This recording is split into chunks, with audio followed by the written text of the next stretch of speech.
Orde Baru mungkin tidak asing di telinga kita, ya, masa-masa kepemimpinan Soeharto, presiden kedua yang memimpin selama 32 tahun. Di masa ini kita akan menemui banyak pelanggaran-pelanggaran hak asasi manusia. Salah satunya adalah kasus Marsinah, wanita pemberani yang tewas karena menyuarakan sebuah tuntutan atau aspirasi-aspirasi demi tegaknya keadilan bagi kaum buruh. Mari kita kupas sedikit tentang hidup Marsinah. Gini Pak, nama saya Marsinah. Saya pegawai buruh PT CPS di Porong. Marsinah lahir 10 April 1969 di kota Nganjuk, Jawa Timur. Semasa kecil, Marsinah diasuh oleh neneknya. Ibunya meninggal saat ia berusia 3 tahun, dan ayahnya menikah lagi dengan perempuan bernama Sarini. Marsinah anak kedua dari 3 bersaudara yang semua perempuan. Marsini kakaknya dan mempunyai adik bernama Wijiati. Marsinah hidup di keluarga yang tidak terlampau miskin dan tidak kaya. Semasa sekolah, Marsinah kecil dikenal wanita yang pintar. Ia selalu mendapat juara di sekolahnya. Salah satu sisi menarik darinya ialah dia merupakan seorang yang memiliki hobi membaca. Oleh sebab itu, wajar kalau Marsinah semasa kecilnya dikenal wanita yang cerdas. Namun, bekal juara dan hobi membaca saja tidak cukup untuk membuatnya meraih pendidikan hingga bangku perkuliahan.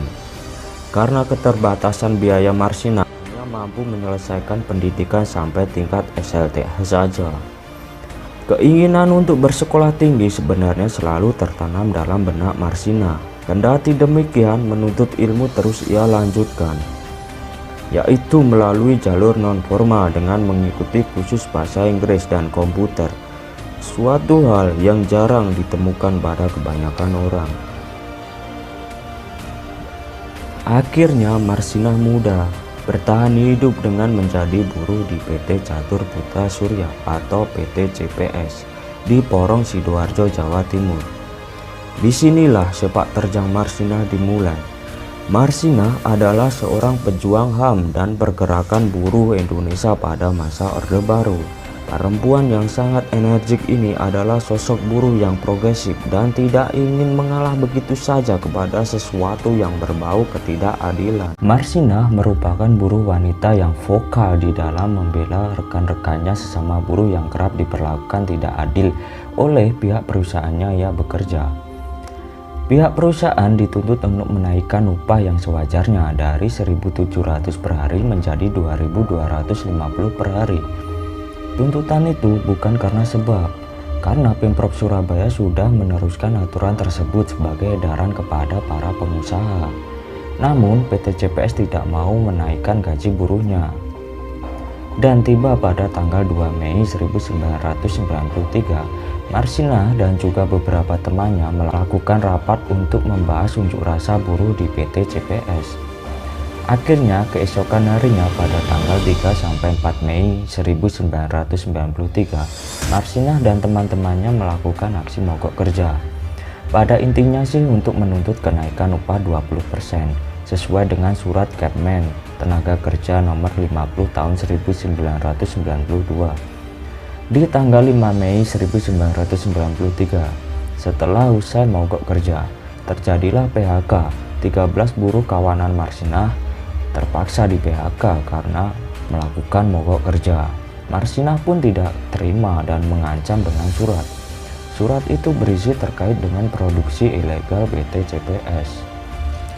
Karena keberanian dan ancaman Marsinah, pada tanggal 6-8 Mei 1993, Marsinah pun tidak diketahui keberadaannya. Beberapa hari Marsinah tidak terlihat. Teman-temannya pun tak satu pun yang mengetahui di manakah Marsinah berada. Dan tiba pada tanggal 9 Mei 1993, Marsinah ditemukan dalam keadaan sudah meninggal dunia. Mayatnya terlentang di hutan Wilangan, Jawa Timur. Ia ditemukan tewas mengenaskan dengan tanda-tanda penyiksaan berat.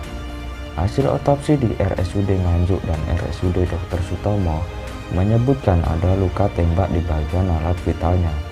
Cerita lain menyebutkan Marsinah mengalami penyiksaan sebelum akhirnya dibunuh.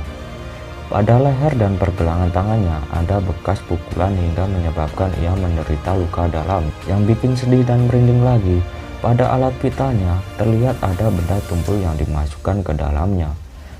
Tuntutan Marsinah dan rekan-rekan buruh sebenarnya tidak berlebihan. Mereka hanya menuntut upah yang layak, yakni dari 1.700 per hari menjadi 2.250 per hari. Tuntutan itu juga berdasarkan sesuai dengan instruksi Gubernur Jawa Timur melalui Surat Edaran Nomor 50 Tahun 1992. Dan kabar PT CPS sekarang, pabrik Marsinah mencari rezeki dulu, sudah tidak ada lagi. Pabrik itu lenyap di telan lumpur Lapindo, dan sekarang hanya terlihat lumpur-lumpur yang penuh sejarah kelam yang terjadi di negara ini. Marsinah tidak mati, Marsinah berlipat ganda. Panjang umur hal-hal baik. Demikianlah sedikit kisah yang bisa saya ceritakan tentang wanita pemberani penegak keadilan, Marsinah.